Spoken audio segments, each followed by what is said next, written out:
Live on stage, the sound of Orlando. So, is they ready? The sound of Orlando. You know.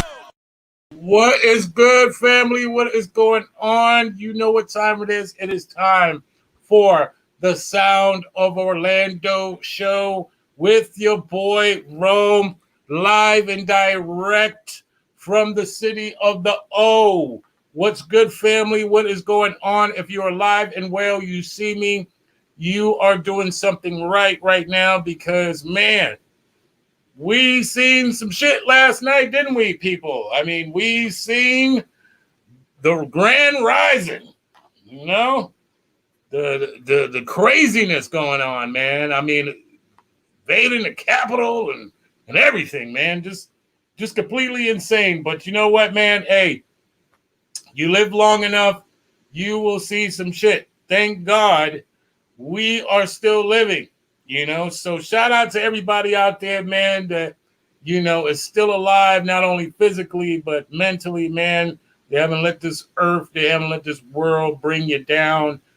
Shout out to you, man. Shout out to all my people in the O-Zone. Shout out to Ricky Barnes. Shout out to my sponsors of the show. You know, my first sponsor is doing amazing work in the graphic world. If you're from Orlando, you've seen his work. He's one of the untouchable ones out here, man, that if you got an event, if you got any kind of special trademark, logo, any kind of graphic design work you need, you got to hit my man up. 5-Star Graphics, Jesse Jazz, man. He's got the thing you need. Hit up that website, man, and go get right with some great graphic material. Also, our other sponsor of the show is Tom'sSons.com. You want to set yourself apart having to wear masks? Man, this brother is all the way live. 5 generations of fashion from Manhattan, New York. Tom's Sons. Hit up that website right now. Go get you one of those masks that are just incredibly chic when it comes to fashion. And if you got to wear something, let it be fashionable. Shout out to Tom's Son representing on the Soul Show. Now, as we get started, man, this show is always about hip-hop, man. It's always about culture. You know, culture. I mean, let's talk about that. When we're talking about hip-hop music and the culture, we always have to mention the unsung heroes when we're talking about that. One of those unsung heroes is Staten Island. Shout out to Samuel 151 from Staten Island as well, man, in the O-Zone, you know, and all the people that have made something happen in a place in which they had to fight like we're fighting in Orlando to claim our respect in the world. Well, Staten Island came through from names like Force MDs, you know, UMCs, Wu-Tang Clan, you know, you name it. King Son, you know, there's so many people that have contributed to that Staten Island sound. I might be wrong about King Son. I gotta check my fact. Please fact check me. But I'm pretty sure this next artist will do that. My next guest, man, oh my God, he's done some legendary stuff. Grammy nominated, you know, producer, MC extraordinaire, you name it. This brother has done it. I remember Rocket Blue Cheese back in the days, man. That beat was so fire. That sound was so fire. And it just had that sound to it, man. And, you know, he's been a part of some legendary stuff. So give it up one time for my special guest tonight, representing that hip-hop culture, my brother, Haas G, a.k.a. Fantom. Welcome to Orlando, my brother. Oh, you already know what time it is. I'm about to see you physically in a second because I'm coming out there again right now real quick. Yes, what up? People, what up? What we doing? What we talking about? What's the topic of discussion? Yes, my The brother. chaos going on. What we're gonna do? Well, I mean, we want to get into some of the legendary stuff that you've done over your career because before these people can know what you're doing now, they got to know where it come from and how you were a part of some legendary, lineage. I mean, That's the science. That's the science of life. You yeah, man. always got to know where you come from in order to know where you going. You know what I Right, mean? right, and you know, before we get into obviously the UMC side, tell everyone who you are, what's your origins, and how'd you get involved, or how did hip hop grab you? I know how it grabbed me, but Yeah. talk about how it attracted you and brought you into the fold as a representative. I mean, basically, I'm born in Brooklyn. You know what I mean? My heritage is Panamanian. You know Shout what I out to my mean? Panamanians, yes, Oh yeah, I'm a Panama. yes. I'm a Pana. I'm a Pana. I'm a Pana. I'm a Yo, local. I'm a local boy. I'm a local. Don't get it yes. twisted. But yeah, my mom and pops, they out here, New York. We grew up in Brooklyn, and at one point, the family decided to move to Staten Island. But coming up in Brooklyn, that's my stomping grounds all day long. So we moved out to Staten Island, and I had to figure out something to do. Like I didn't know what I wanted to do. I just knew I was a smart kid, and Right, I was a smart kid since I was young. You know what I mean? Like I was already ahead of everybody. right. Easy. You know what I'm saying? So And what part of Staten Island did you move to? I went to the grain. I went straight to the grain. Stapleton, the Temple. Like that's where I landed at. But when you think about it, Stapleton is where all the music started happening from first. You Right, understand what I'm saying? So, kudos and blessings and shout outs to the Force MDs. They were spread around, New Brighton, West Brighton, wherever right, they were, you know what I mean? But, coming from Staten Island as a commercial rap group, we were the first UMCs. So what right. ended up happening was I moved to Stapleton. When I moved out there, I brought that flavor. They had it, but I came and, dropped a couple of extra ingredients onto the situation. This way, boom, when we popped off and got it jumping, that's what it was. You know what I'm saying? So UMCs was the first rap group from Staten Island, but Force MDs was the door opener for Staten Island. You know what I mean? That's how I Right. feel. Right, and let's not get it twisted. The Let's Force not. MDs was a problem coming out of that Staten Island, and I mean, there was nothing that sounded like them. And I remember this is the same group that did Tender Love and Force MDs Meet the Fat Boys, and I was like, man, are you kidding me? Are you kidding? Like this was such epic sounding music coming They from. were fused. They were fused with hip hop too at the same Yeah, time. You know what I mean? But they right, were an R&B group, but they were right. fused with hip hop R&B. You know what I'm saying? So it And was I like, don't know an R&B group that sounded like them. nah. They had their own sound and lane, just I off the rip. I totally appreciate them for the groundbreaking rules, the groundbreaking moves that they did. It was inspirational to us. You know what I'm saying?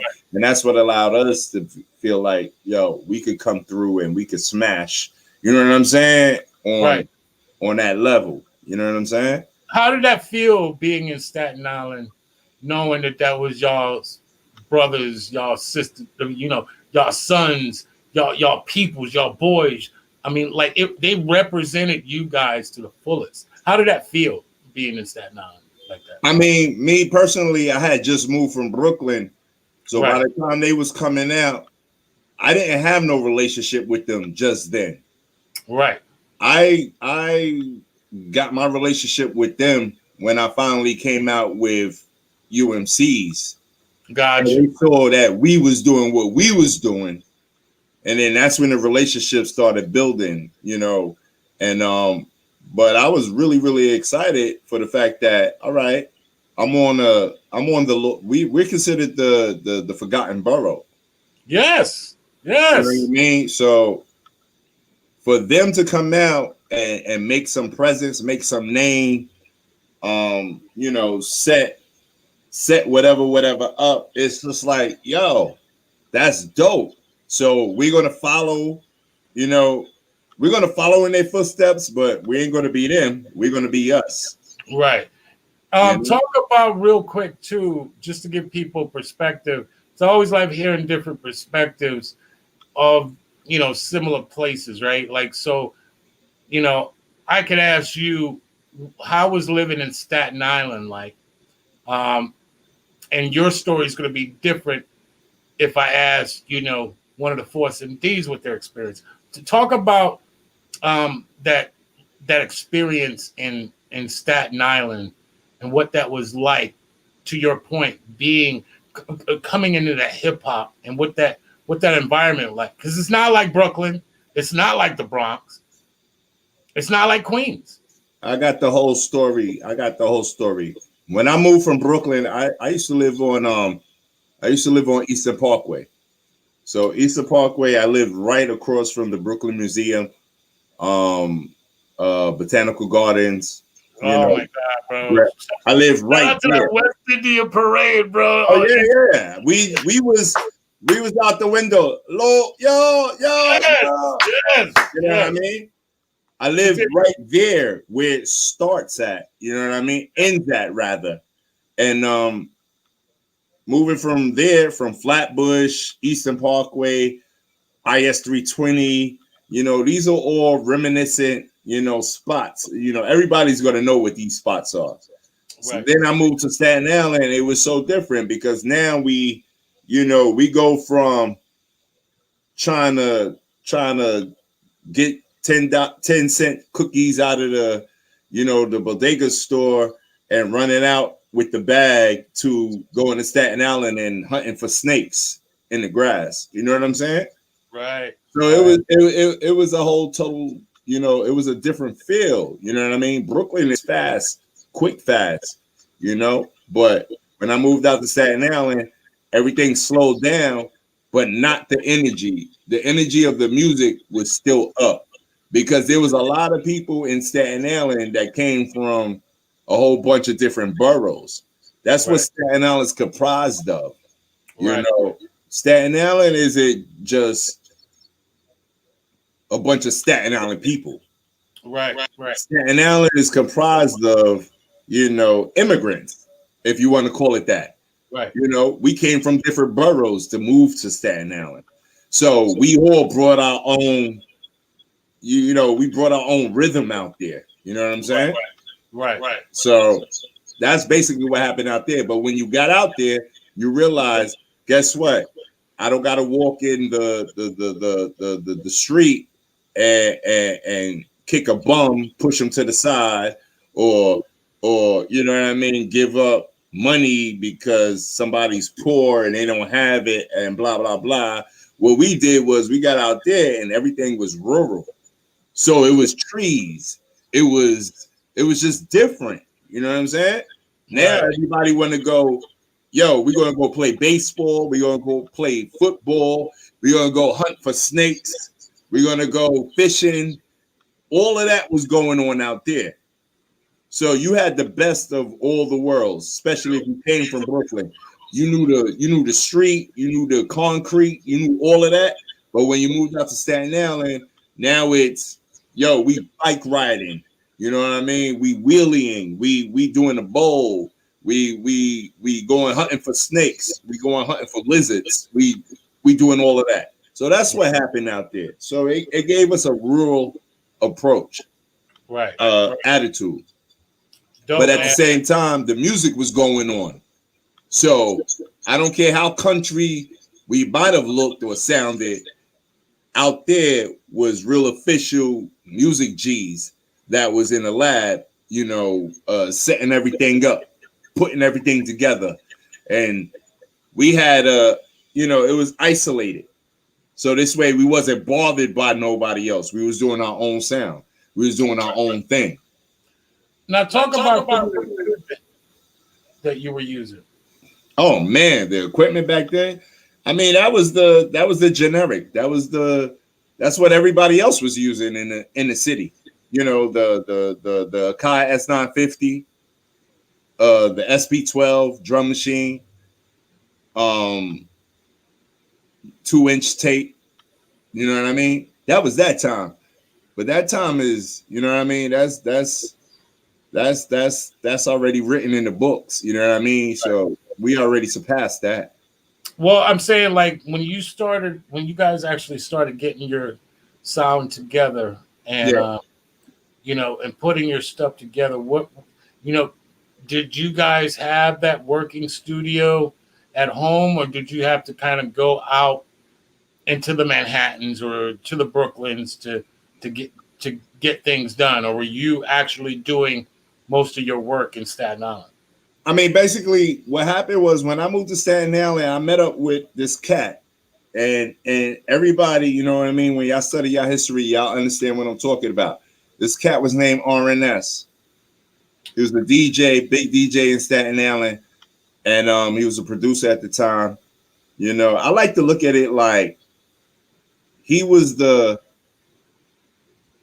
godfather of all the music that came out of Staten Island. Me coming in and getting UMCs set up and all of that with him was just about, I was in tune with the city more than he was.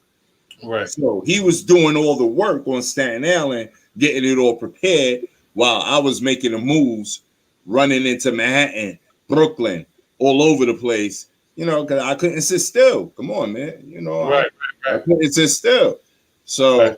I figured out how to do that, but he had all the equipment at the crib. We started with the Ensonic, the EPS, EPS, man, yes. Yeah. And he taught me how to use the EPS, and then that's how I started becoming a producer. And then when it was time for us to sign the UMC deal, it was based on the fact that me and RNS is going to produce the album. And R looked at me like, oh, okay, you got it. And I was like, yeah, I learned from one of the best. And I'm dope like that already. You know what I'm saying? It's just a matter, you just have to show me what was needed to be done on that level.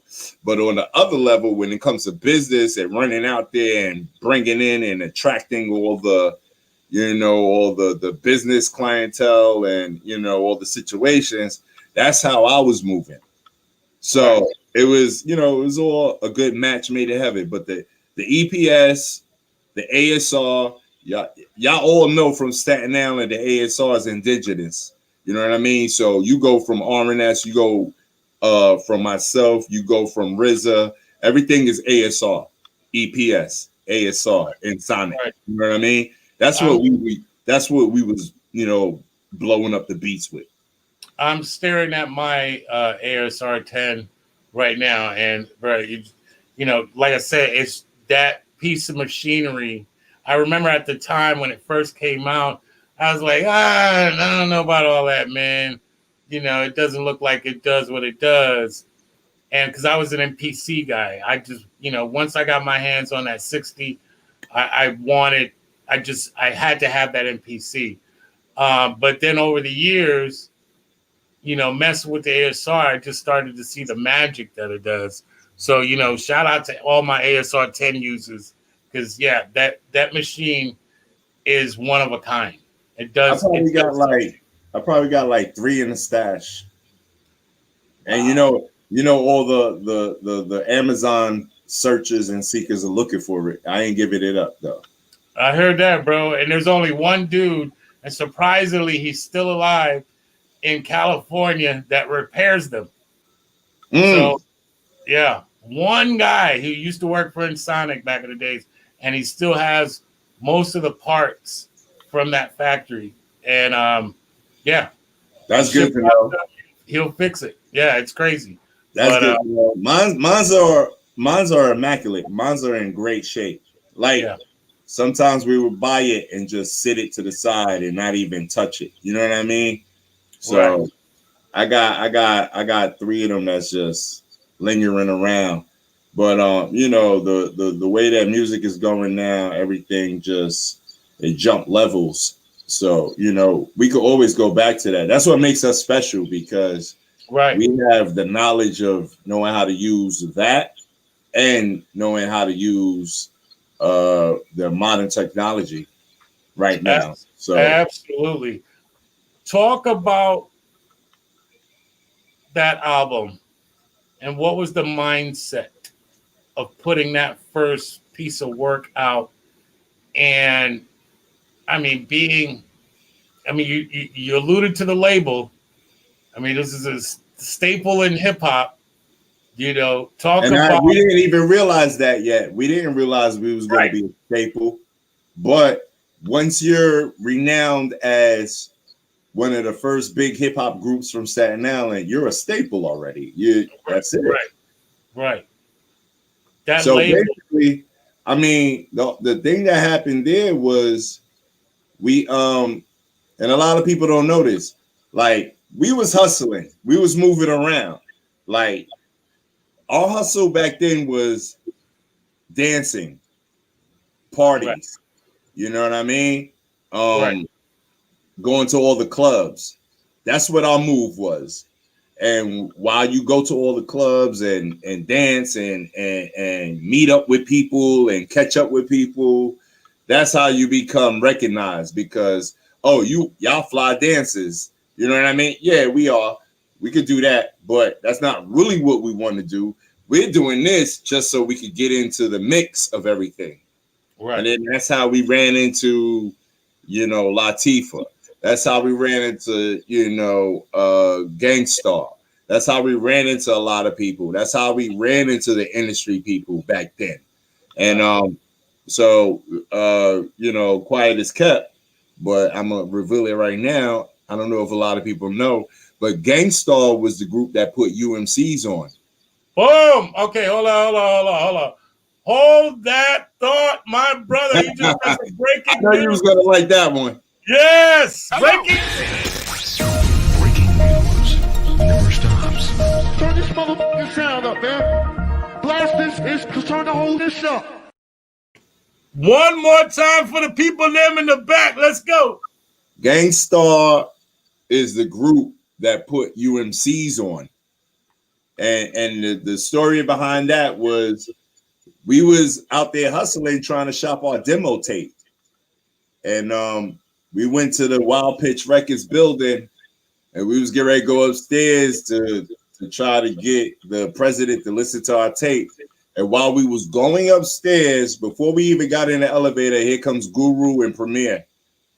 And they're like looking at us. Because back there, you could tell who's who. You could tell who's doing what. You know what you're doing in this building. You know what I mean? So they saw us, and they was like, where y'all going? We're like, we're going up to Wild Pitch. It's like, nope, you can't go up to Wild Pitch right now. What are you doing? Nah, we just trying to get our demo heard and blah, blah, blah, and blah, blah, blah. And they looked at us and said, and I'll never forget it. It was like, nah, give me your tape. Primo said, give me your tape.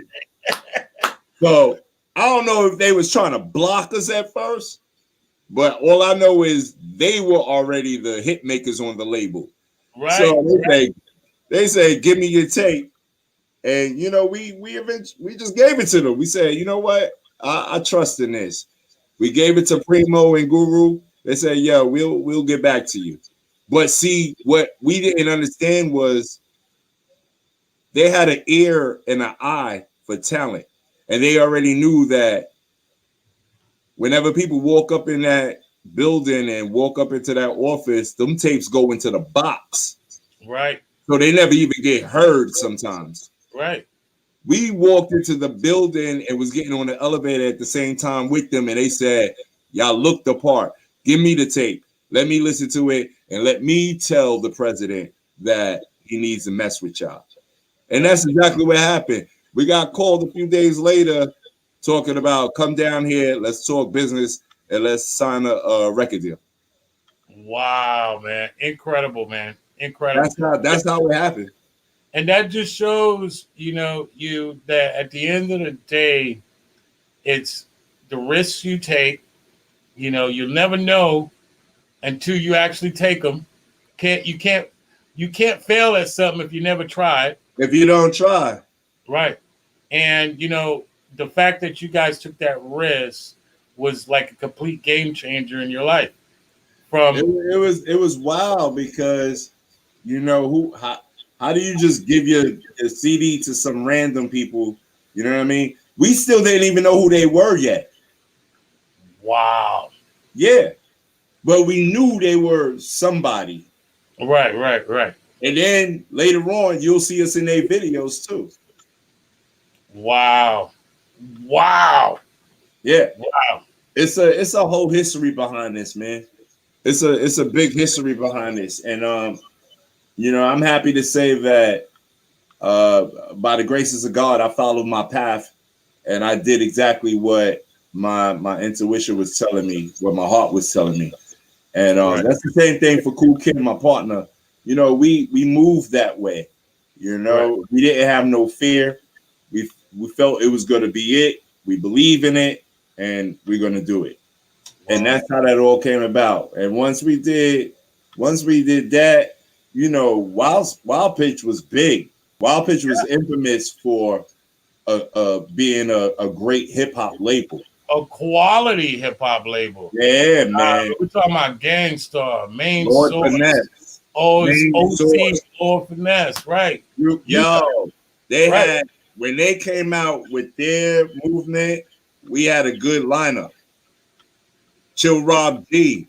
Yes. Chill Rob G. You don't hear that name enough, man. That court is now in session, man. It's still fire to this day, bro. Fire, man. Like that's where we come from. You know what I mean? And by the time UMCs got there, that's when they went and caught the $6 million deal with EMI. Wow. That's crazy. And they're out of England. No, their crew, their team are Englanders. Right, but they're from New York. Wild Pitch, Stu Fine, they're from here, New York. Right. But they had a couple of Englanders on the back end, you know what I mean, holding it down. Wow. But yeah, man, you guys put that label with, who would have knew? But it that was like almost the equivalent of the early Loud records. Exactly. It was like first Loud. Loud kind of reminded me of what Wild Pitch was to hip hop back in those days, and it was just completely amazing. I knew if I got that label and I looked at that label and it said Wild Pitch on it, I automatically knew as a DJ it was going to be fire. It's going to be something coming off of that. Right. Both sides. It didn't matter what side it was on. As long as I seen that green and white, we good. Yeah.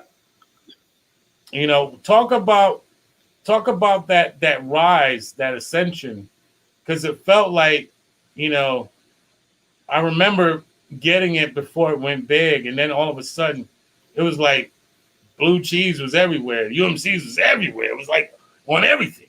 How did that feel, bro? I'm gonna tell you how that basically started was we when we signed the deal, EMI, because he signed his EMI deal around the same time that we was already prepared to start buzzing. Right. So Stu Fine signed the EMI deal. What ended up happening was they sent us out on a East Coast tour. So we went from the bottom, from Florida, all the way back up. Then we did Midwest and all of that. We wasn't buzzing yet, but that tour, because our stage presence is crazy. You know what I mean? if anybody knows leaders of the new school, Right. you know, they know Onyx, they know UMCs. Like our stage show was crazy. So we wrecked that whole college tour. And we went out all over the place. And by the time we came back to New York, our record was buzzing crazy. You know what I mean? So that's what that was all about. It was about, see, back then it was, you got a record, you give it to college radio, you let them start, you let college radio get it to mainstream radio. Right. But you got to be doing shows in the middle. So this way you could build up your buzz. You know what I mean? So we was on tour for months. So it was us, Jazzo, Jay-Z, Akinelli, Large Professor with Main Source. Who else? It was just a bunch of us on the EMI tour. So that's another thing that y'all got to look up. Go check that.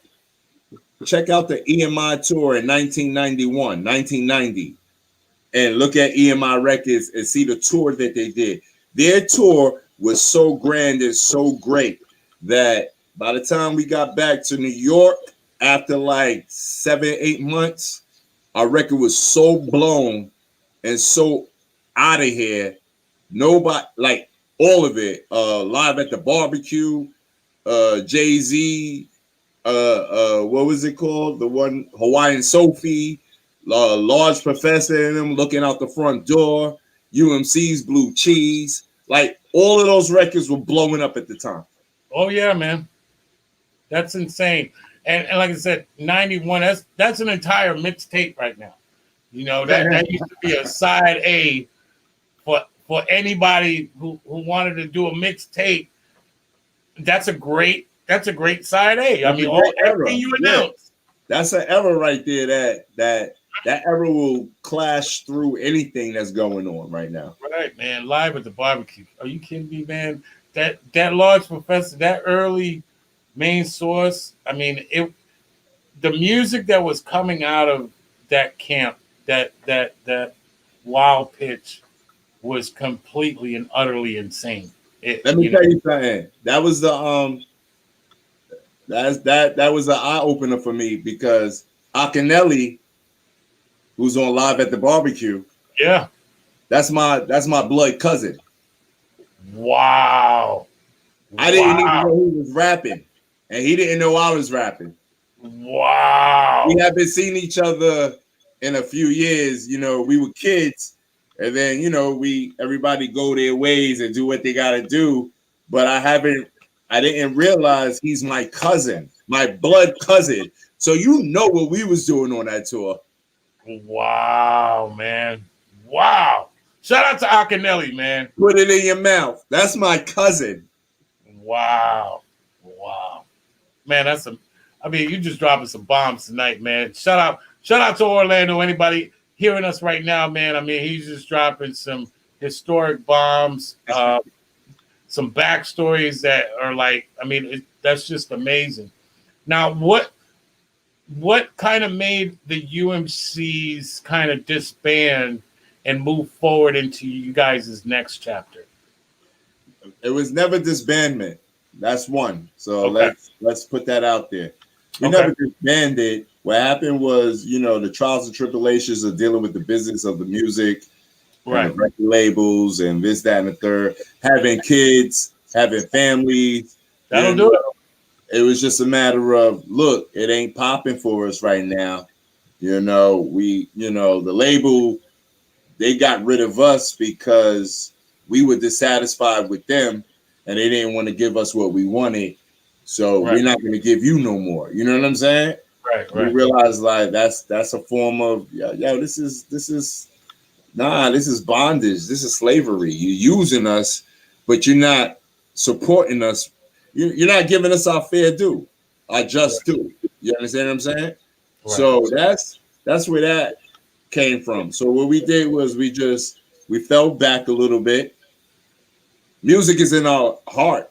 It's in our life. You know, it's in our mind, soul, spirit, all of that. So we just went different ways. You know, Kool Kim became NY Oil. A lot of people don't know that. That's who he is. he changed his name and all of that. He became NY Oil. I went and did the same thing. I went from Haas G of the UMCs and reinvented myself as Phantom of the Beat.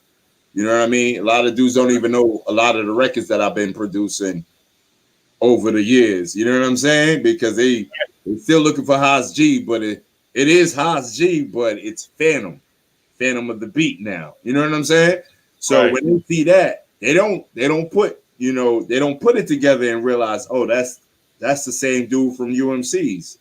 You understand what I'm saying? God rest his soul, R.I.P. MF Doom. You see how he did it? You know what I mean? He's Zev Lover.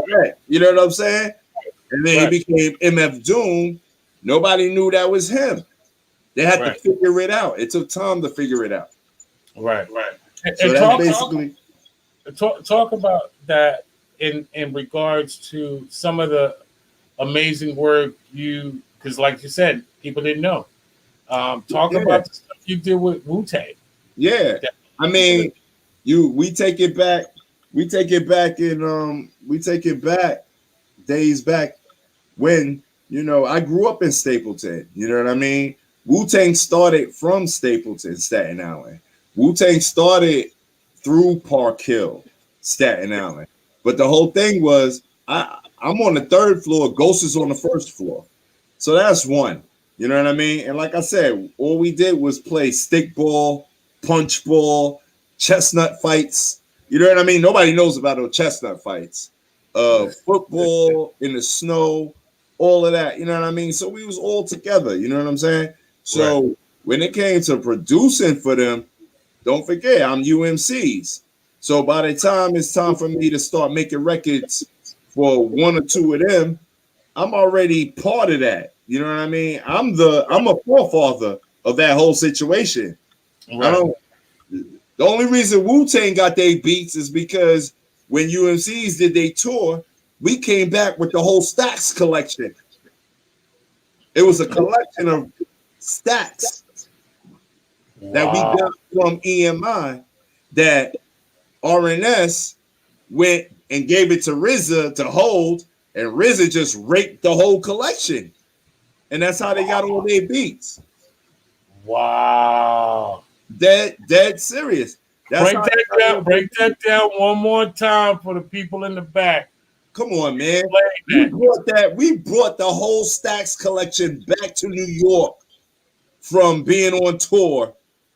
And RZA took the whole booklet and ran off with all the beats in there. Because we wasn't thinking like that. We just collected. They was giving us presents. You understand what I'm saying? You know, when you go to record labels and stuff like that, they give you gifts. Right. All of that. So we had a whole bunch of gifts. We had a whole collection of stacks, old stack CDs, and RNS let RZA hold it. And RZA dug into that and started sampling all the beats and started putting them around and saying, boom, this is our whole Wu-Tang sound right here. And I'm like, damn, you ain't give me a chance to dig into that yet? Like, come on, man. Wow. And that's how they came out with that whole Wu-Tang. If you listen to the first Wu-Tang album, I guarantee you 95% of that album is stacked samples. Oh, yeah. I mean, come on. They benefited at a time when no one was playing anything from stacks. That was during a time where you didn't even hear necessarily DJs cutting that in to even familiarize a lot of people. So when that, I think the only thing they was messing with really was Otis Redding, because Tramp. Right. Them drums was knocking. Them drums was ringing bells. Oh yeah. But that Charmels, man. And if you go to the whole Stacks collection and listen to all the records, listen to Cream, listen to everything. Every sample is on that Stacks collection CD big box. Right. That's where it all came from. That Charmels was so important at that time because, like I said, no one was listening to that. It's kind of like, you know, once Kanye West started doing all the soulful sounds of those eras, everyone was kind of already, after he did that first album, now everybody was kind of prepared for that now. And so people were already kind of in the mood for it. But when Wu-Tang did it, nobody was doing that at the time. Nobody. Yeah, but guess where did Kanye get it from? Where did Kanye get it from? Exactly. He grew up off of our side of the town. You know what I mean? Off of our culture. So all he did was reinvent it all and set it off again. You know, you ain't hear him. You ain't just hear him on Nick Cannon giving me a shout out. Oh no, I didn't peep that episode. Yeah, peep that episode on Nick Cannon. He said he had a choice. His dad gave him a choice. You only could pick one tape for the summer. Wow.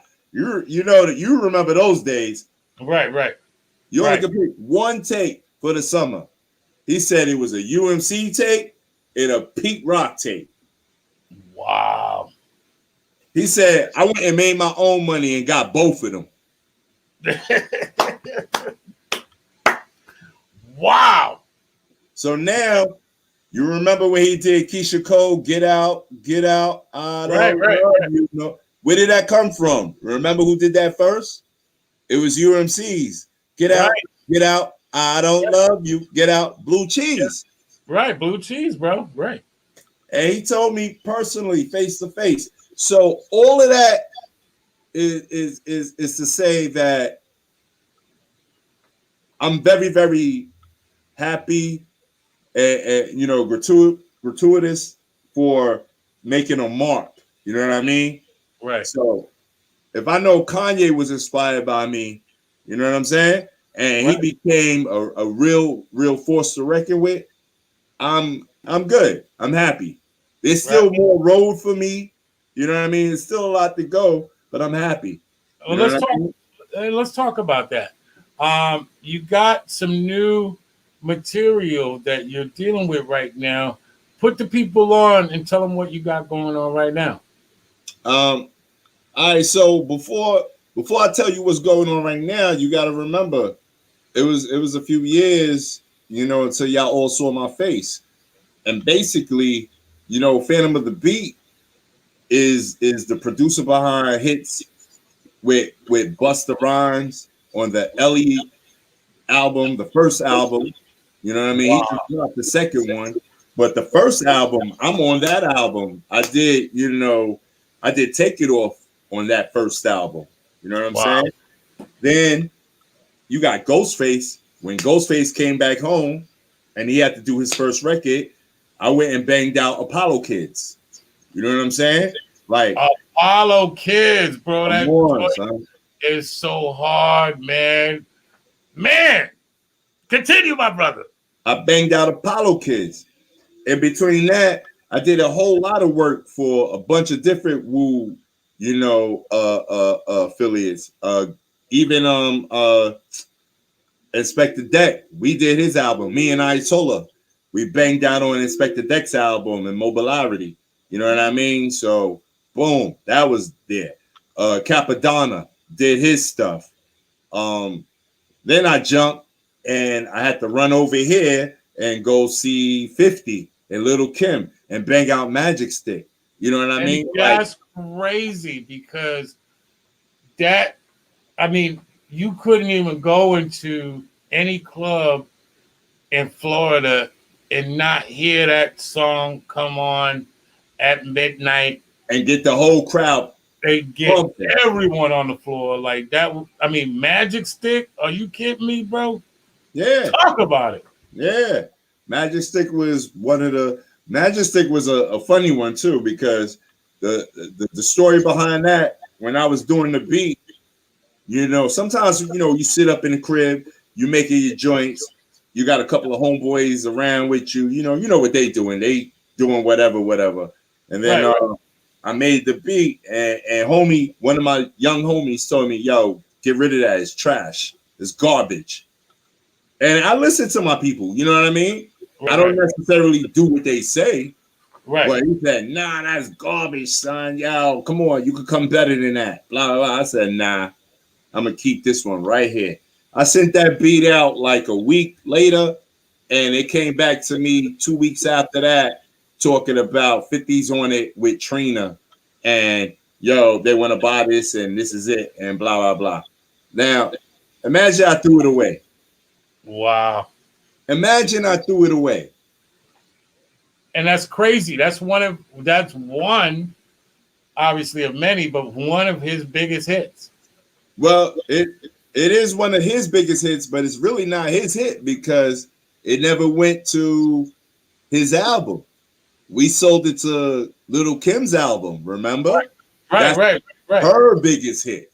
Right. And for her, that was like going back to 90s for her. Like that was her coming out party with that. She swept up with that record on La Bella Mafia. Right. You know what I mean? Right. So it all falls in place. It goes the way that, you know, God sees it going. That's all I could say. You know what I mean? And, what did you make that on? Just MPC. MPC. Yeah, see that? I'm MPC, I'm ASR, I'm Logic. Right. I mean? Those are my that's my trio. That's my weapons of choice. Right, man. That MPC, what it does to drums, is just the drums just knock different. It reminds me of the SB12. It's just a little cleaner. It's a little cleaner, right. And, you know, the perfect scenario, and you can see why Premier has kept his setup the same all these years and using the 60 is getting that 12-bit and that grunge. That grunge. Yeah, that same Akai drum sound, you know, and you marry that. I mean, it's when I messed with the 60, I was always like, oh man, why can't I just do this a little bit faster? Why can't I go over here a little bit faster? And so when that 3000 came out and that XL came out, that's what I worked with, the 2000 XL. Yeah, that was my baby for a long time. I went to the 4, and you can't mess with the 4. That is too right. It was a lot of stuff in there. Yeah. Yo, just keep me with the 2000, the 2000 XL. You know what I mean? The 60 X. I'm not going to go back to, but I'll stay with the 2000 or 2000 XL. I'm with the X now. Yeah. And I had the purple one. Mine was purple. Right. You talking about the MPC X?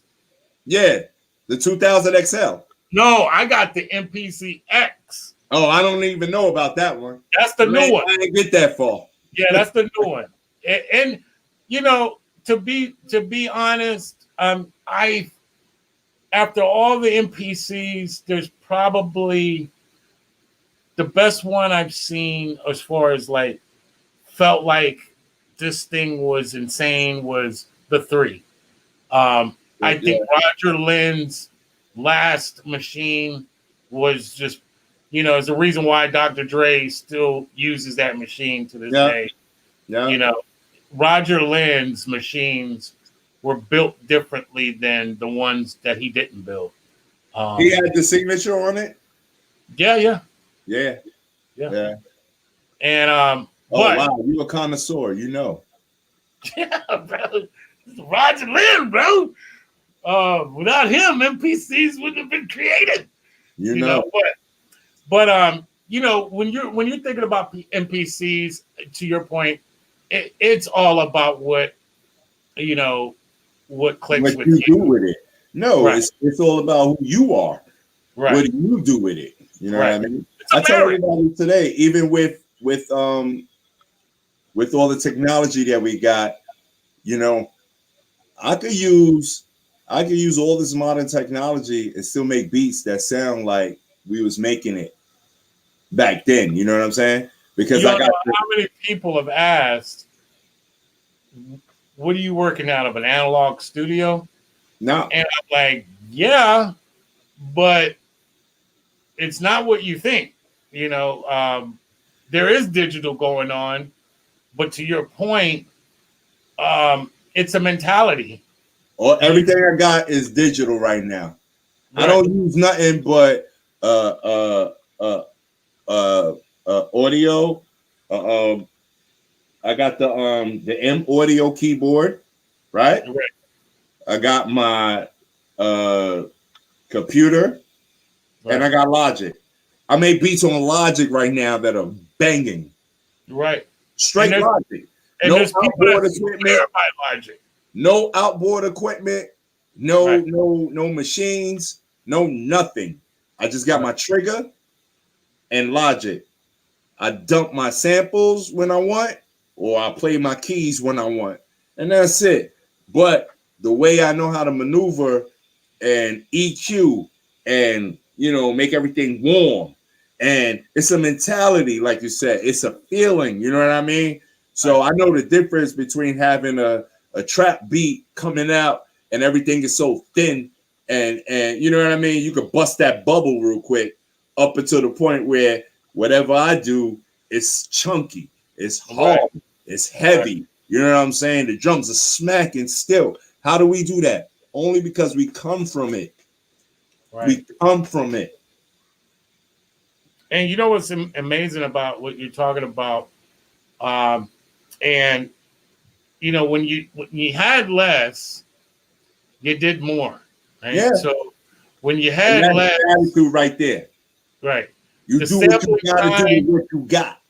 Right. With the sampling time always made you fight and work harder to make something out. There was not enough sampling time. No. There was never enough sampling time. Only time we got good sampling time is when that Akai S950 came through. Right. Right. And that's still that filter, what they put on that, it's still kind of second to none. I haven't heard anything sound like the 950. I still don't hear anything like the SB12. I mean, they're not doing music like that. You know what I'm saying?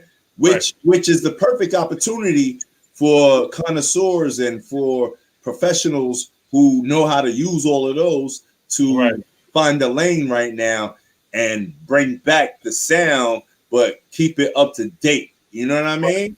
Right. We need a heavy sound right now. Our sound right now is thin. I'm sorry. It's pure thin. It's straight thin. It's light. It's not heavy.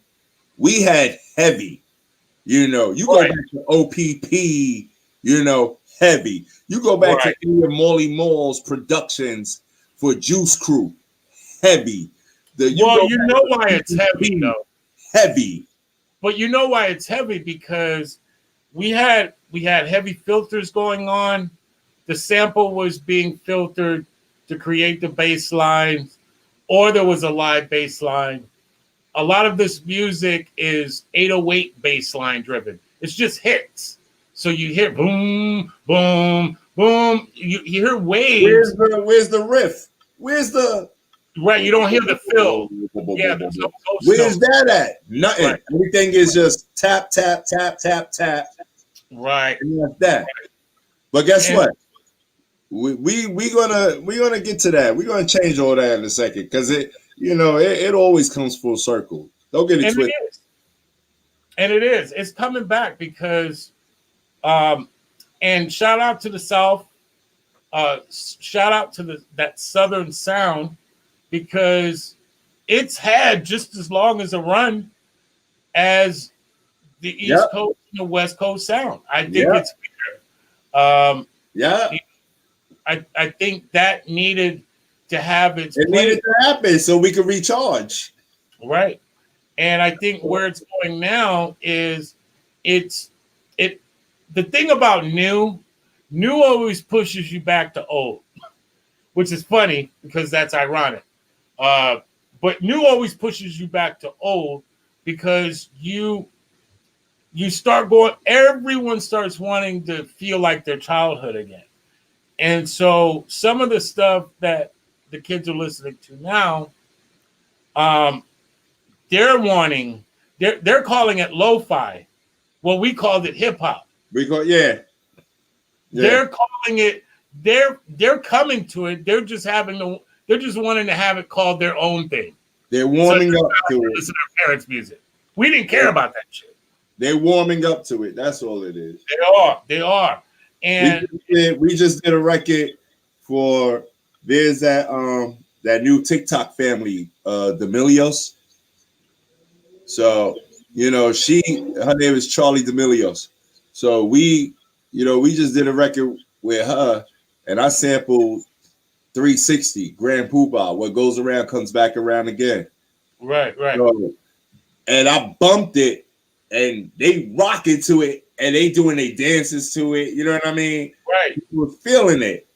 Right. So, and that's another thing. And that was the perfect. No, that was the perfect. What goes around comes back around again. Right. And we haven't done that yet collectively. We haven't started sampling the 90s like we sampled the 70s yet. Right. But it's kind of hard because we come from there. You know what I mean? So you can't sample too many of them from there. But there's certain ones you could flip again right now because of the way you see the kids acting and how they moving. You know that they hear this now in a different form or a different fashion, different light. They're gonna bump to it, just like they did with that Drake song. All they took was a piece of that damn Lauryn Hill. That's when we used to go to the club and dance. You know what I mean? Right. That was it. They took that X Factor and just totally that one. That's how dope. That was our club. That was our club days. Right. We was club dancing. Right. I was in Sound Factory. I was in Mars. We was dancing to that, the original. You know what I mean? And that was a club record. Crazy. Man, listen. Crazy. Shout out to the Sound Factory. Shout out to the Sound Factory. Haven't heard that in a while. Oh, yeah. That was our spot. Where can they find your new music, and how can people get reintroduced to the legend? Oh man.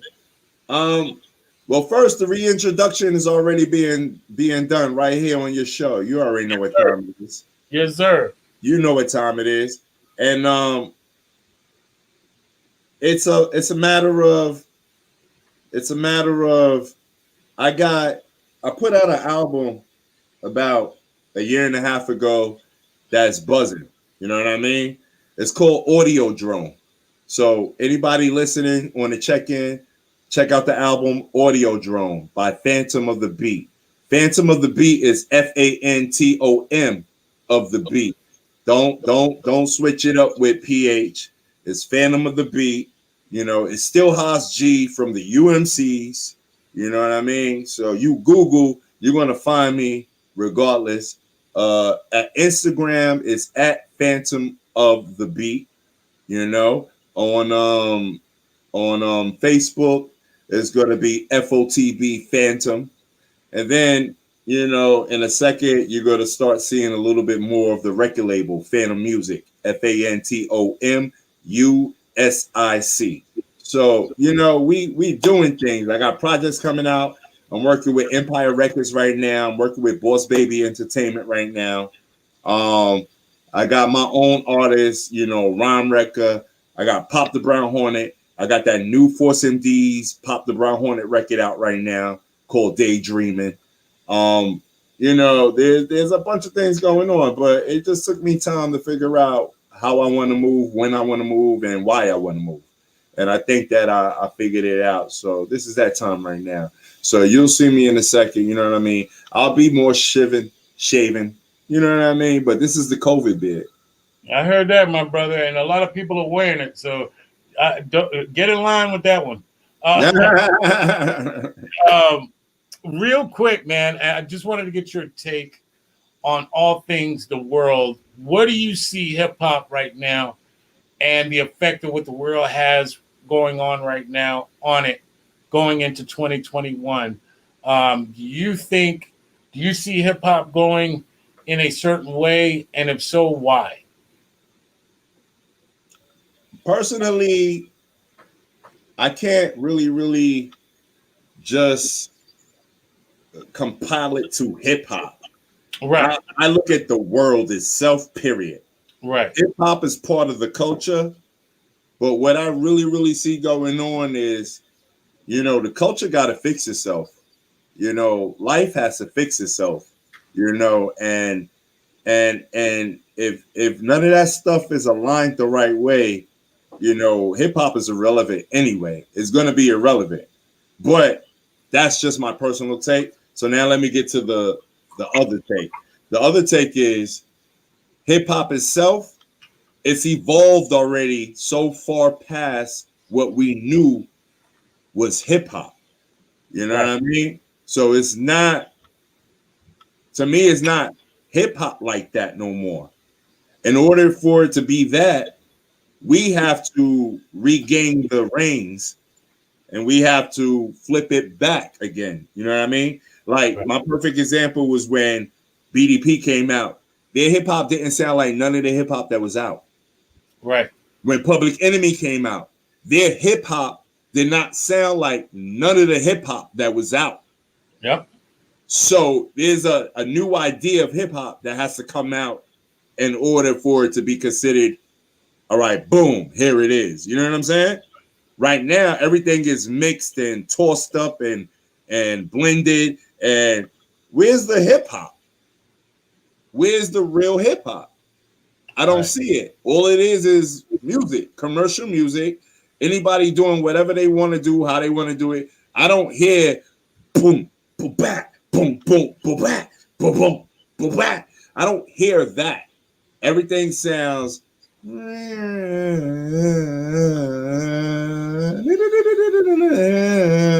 It's too melodic, melodic right now. So I don't see hip hop. All I see right now is just a bunch of people doing records that's just blended in, and there's no real designation. There's no real definitive. You know what I mean? It's just a blend of a bunch of anything and everything. Hip hop, you'll know it when it comes through because it's gonna cut through everything that's going on. Everything that's going on. Right. You just heard him drop some megaton bombs on the city of the O. It's amazing, brother. I mean, I appreciate the conversation, man. You just took it up a notch. Before we get out of here, I would like to ask you. Yes, sir. My favorite parts of the show. Top 5 dead or alive MCs. Oh, come on, man. That ain't gonna take me no time. Cool G Rap. Oh! And the record player spins like the Himalaya. Let's go. Big Daddy Kane. Big Daddy Kane. Let's go. Big Daddy Kane. Slick Rick. Slick Rick, not Frosted Flakes. Let's go. I like that. Can I throw a group in there? Yes, bro. It's your list. EPMD. Yes. Talk about Long Island. Let's go. The E double. I got more than 5, but let me throw Kendrick Lamar in there. Oh, man, bro. Come on, man. The darker the berry, the sweeter the juice. Let's go. Let me throw Jay-Z in there. Yes. Let me get out. Go play somewhere. I'm busy. Let's go. I got to throw DMX in there. D, man. Come on. D. I gotta throw Eminem in there. Man, M. Yes, sir. Let's go. Rakim, the God, Allah. The God, man. Let's go. I'll stop there. Man, bro, you look like you've been waiting to say that. That's awesome. I mean, you can't go wrong with that list, man. A lot of people find it hard to even say what it is because I know we live in such a society where it feels like we all have to have similar lists. And I don't believe that shit at all. Like, I believe, like, my list is my list. That's it. You know, I grew up over here. This is what I dig. That's it. But that's good, man, because it gives people insight on the things that inspired you over the years. But take that list that I gave you. When we look back at this, we got to write that down because that got to go in the book. I got to remember everybody that I said. Yes. One more to go, man. One more. Top 5, because, producer wise. Top 5 dead or alive producers and go. Oh, that's all right. So we're gonna go with Marley Marl. Yes. Teddy Riley. Wow, Teddy Riley. Shout out to Harlem. Let's go. Jimmy Jam, Terry Lewis. Man, bro, Minnesota. What's up? Let's go. I give it to Swiss. Swiss, man. Swiss, yeah. DX. Yeah. His whole approach was so different. You know what I mean? Right. And I wasn't scared of what he was giving. It was different, but I saw how it caught on. You know what I mean? It's like he expanded a drum fill. He took a drum fill and just made it 4 bars now. So all you hear is the fill. And I think that is ingenious. It's what it is. Yeah, it's ingenious. So even though I felt it was not as hard or consistent as what the other ones were doing, right? Still thought it fit, and he captured the audience. Right. I mean, because when you think about that particular style, it is taking a risk because the feel is the minority on a beat. It's the minority in the pattern, but he took the fill and made it 4 to 8 bars. Yeah. Sometimes 16 bars. He extended out this fill. Yeah. That kind of sounded like it was the beat was going to drop and then it drops on the 1. He keeps it on the 1. It takes you somewhere else. Right. But that's what you got to do in this world, man. Come on, I gotta let this one go too. All right, let's go. Isaac Hayes. Woo! Yep, that's all that stacks you was talking about, man. Isaac Hayes. Yeah, bro. A lot of people don't know he was not only the producer of what he did, but he was the damn brains behind the outfit of Stacks. You already know what I'm talking about. I got 2 more. Let's go. Quincy Jones. Yes, bro. Come on, man. Come on. Quincy Jones. Quincy Jones made Thriller at 50, people. Life isn't over. And my final one, just for now, just for the people, Dr. Dre. Oh, man. Prayers go out to him, man. Hope things get better with him. Looks like he's getting out of that, so thank God for that. One of the heroes of hip hop music and can't beat that. You can't, you can't. That's a story all over and over and over and over again. Man, I mean, he mastered the idea of what an EQ is and never went to school for it. And he highlights how important those SSL boards are. I'm gonna tell you something, and this is what a lot of people who's watching need to know and understand. A producer doesn't physically have to touch anything. Right. A producer could put it all down, map it all out, bring all the pieces together to the table, and that is the producer. Right. Because the vision is there. Right. Now, Dre was blessed to do both. He knew how to touch it, play the machines, bring in different artists and different composers, players, whatever, and get it done. You know what I mean? And that's the same thing that Quincy Jones did. Jones didn't play every instrument. Nope. He brought in an arsenal. He brought in a team to get busy. And he directed them as to what needs to be done, right? So, just think about that word producer sometimes and really understand what it really means. But what up? And I was going to say to your last point, producer means to produce results. And to your point, a producer is really an organizer. You're organizing either people, elements, tools to get results, to get whatever task is at hand.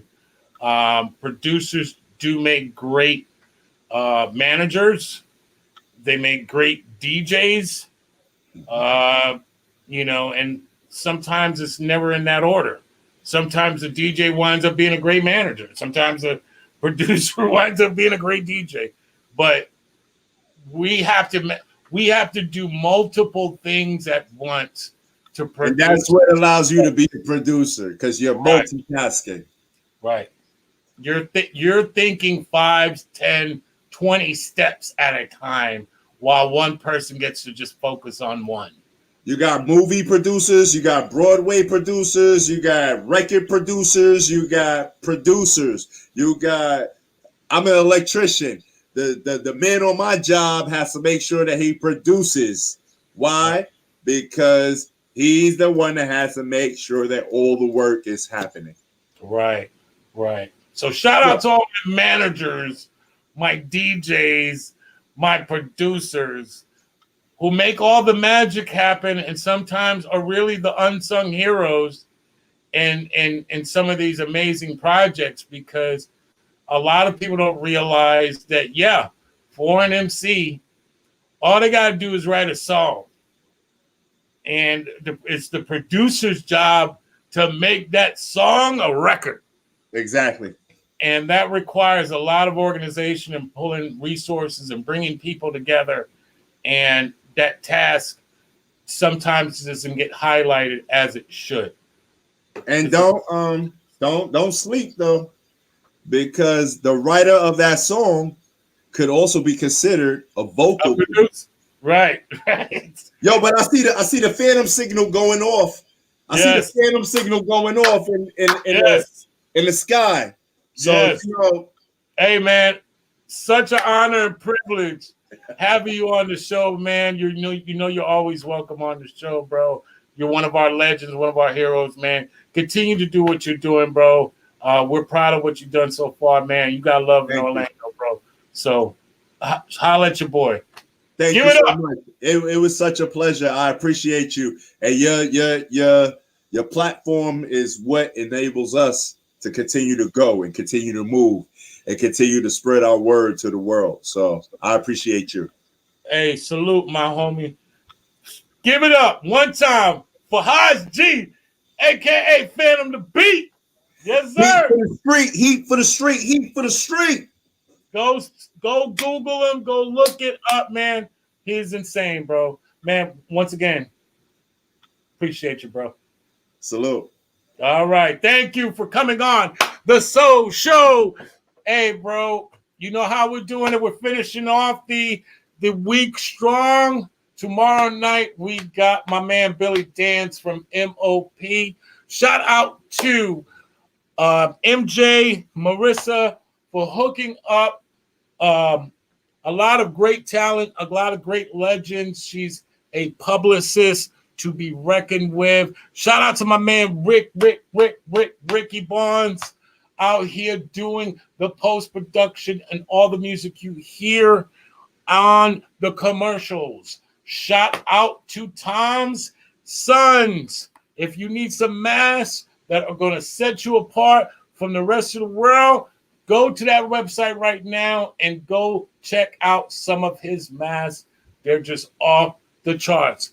Also, our sponsor, 5-Star Graphics. You need logos, you need any kind of printing, graphic design work, go to that website right now and please get the hook from Jesse Jazz. I'd like to say thank you to everybody tuning in tonight, man. It is my son Angelo's birthday. It's his 16th birthday. Very proud dad, man. I'm very lucky to be alive to even see that, considering that the entire planet is trying to kill us. So I'm going to take the rest of the night to celebrate my son's birthday But if you got family members, if you got people that you love, man, please give them a hug. Tell them that you love them, man. It is important. We need that. And hey, man, thanks for watching the Soul Show with your boy Rome. Let's go.